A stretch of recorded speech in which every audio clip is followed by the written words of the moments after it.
कतिपय मानिसहरू दिनको 12 देखि 14 घण्टा कडा मेहनत गर्छन्। चर्को घाम होस् या ओसिलो जाडो रगत पसिना बगाउँछन्। कति त विदेशमा गएर 50 डिग्रीको तापक्रममा पनि खटिन्छन्। तर जतिसुकै दुःख गर्दा पनि, जति नै पसिना बगाउँदा पनि उनीहरूको जीवनमा कहिल्यै आर्थिक सुधार हुँदैन।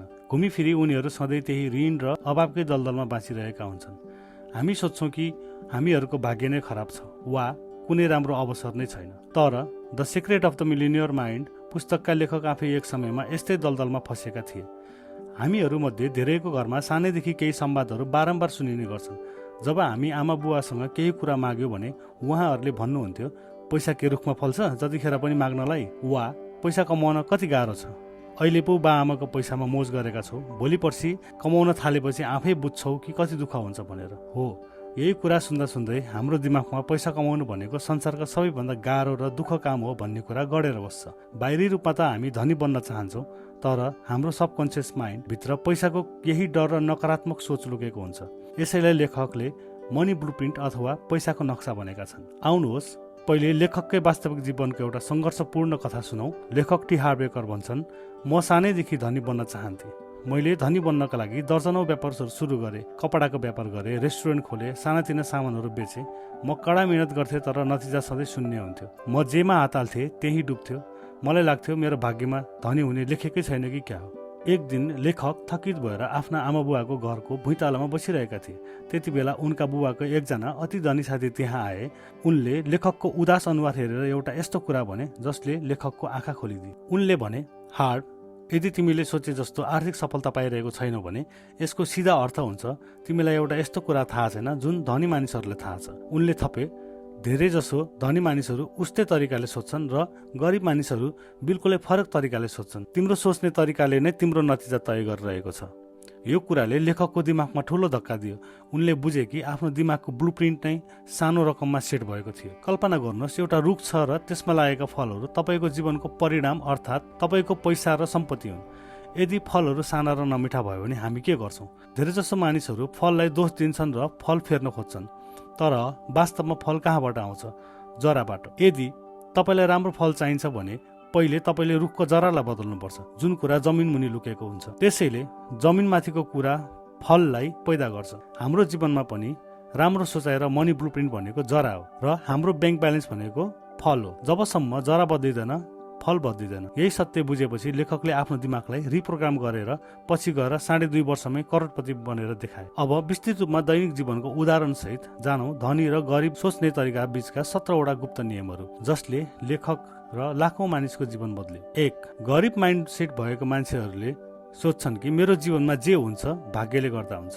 धनी माइन्डसेट भएको मान्छेहरूले सोच्छन् कि मेरो जीवन म आफै बनाउँछु। उदाहरण, जब कुनै मानिसको व्यापार डुब्छ, गरिब माइन्डसेट भएको व्यक्तिले भन्छ, मेरो त भाग्य नै खराब थियो, ग्रह दशा बिग्रेको थियो।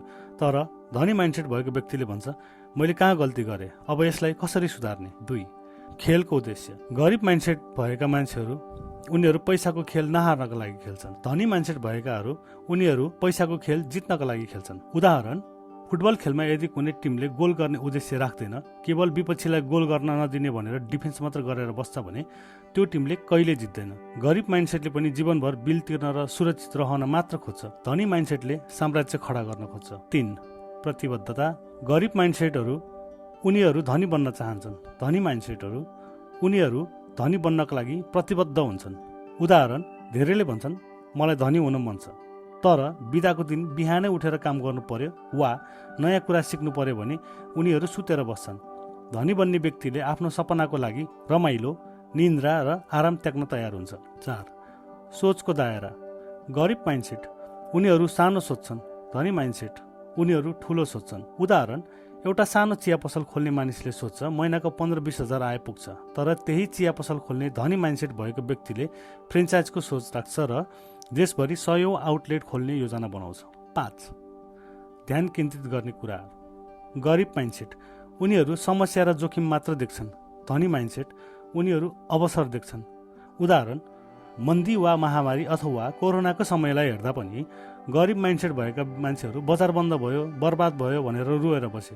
तर धनी माइन्डसेट भएकाहरूले अहिले मानिसहरू घरमै छन्, अनलाइन बिजनेस वा होम डेलिभरी सुरु गरौँ भनेर नयाँ बाटो पहिल्याए। 6. अरूको सफलताप्रतिको दृष्टिकोण। गरिब माइन्डसेट उनीहरू धनी मानिसलाई ईर्ष्या गर्छन्। धनी माइन्डसेट उनीहरू धनी मानिसको प्रशंसा गर्छन्। उदाहरण, सडकमा कसैले एउटा महँगो गाडी गुड्यायो भने गरिब माइन्डसेटले भन्छ कालो धन कमाएको होला, भ्रष्टाचार होला, तर धनी माइन्डसेटले भन्छ वाह कति राम्रो गाडी, यसले पक्कै कडा मेहनत गरेको हुनुपर्छ, म पनि यस्तै गाडी किन्छु। 7.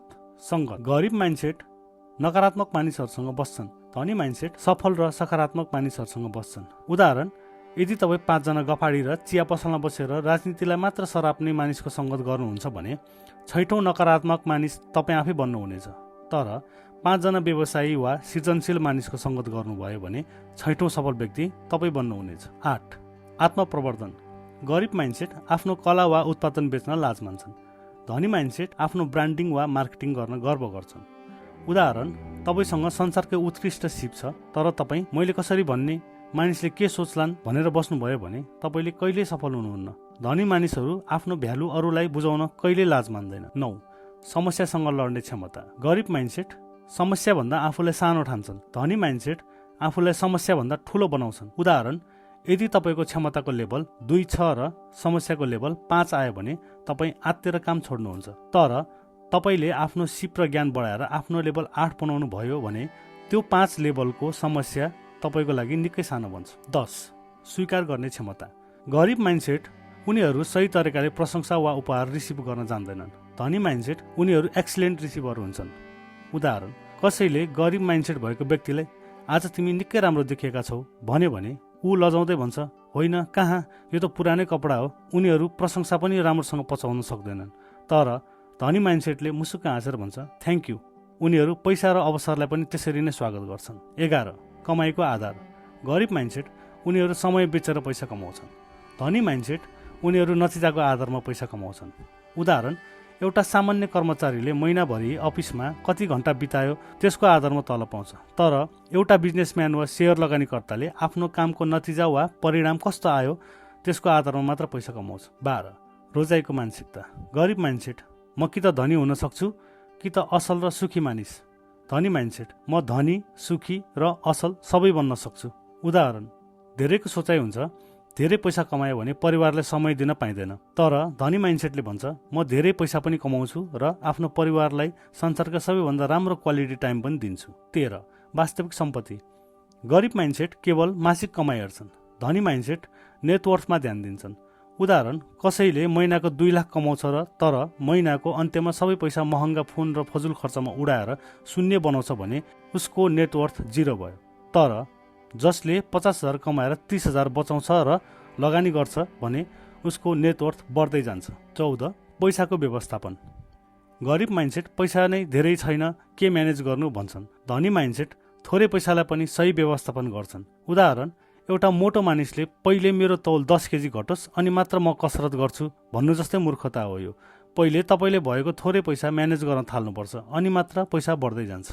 15. पैसालाई काममा लगाउने। गरिब माइन्डसेट पैसाका लागि कडा मेहनत गर्छन्, धनी माइन्डसेट पैसालाई आफ्नो लागि काममा लगाउँछन्। उदाहरण, गरिब माइन्डसेटले पैसा कमाएर दराजमा लुकाउँछ जसको भ्यालु महँगीले गर्दा घट्दै जान्छ, धनी माइन्डसेटले त्यो पैसालाई बिजनेस, सेयर वा रियल इस्टेटमा लगानी गर्छ जसले पैसाले पैसा कमाउँछ। 16. डरमाथि विजय। गरिब माइन्डसेट डर र शङ्काका कारण रोकिएर बस्छन्, धनी माइन्डसेट डरका बावजुद पनि काम सुरु गर्छन्। उदाहरण, एउटा नयाँ युट्युब च्यानल वा व्यापार सुरु गर्नुलाई धेरैलाई डर लाग्छ, मानिसले के भन्लान्। गरिब माइन्डसेटहरू यही सोचेर कहिल्यै सुरु गर्दैनन्, तर धनी माइन्डसेटले डर हुँदाहुँदै पनि पहिलो पाइला चालिहाल्छ। 17. निरन्तर सिकाइ। गरिब माइन्डसेट मलाई सबै थाहा छ भनेर भन्छन्, धनी माइन्डसेट म जहिले पनि नयाँ कुरा सिक्नलाई तयार छु।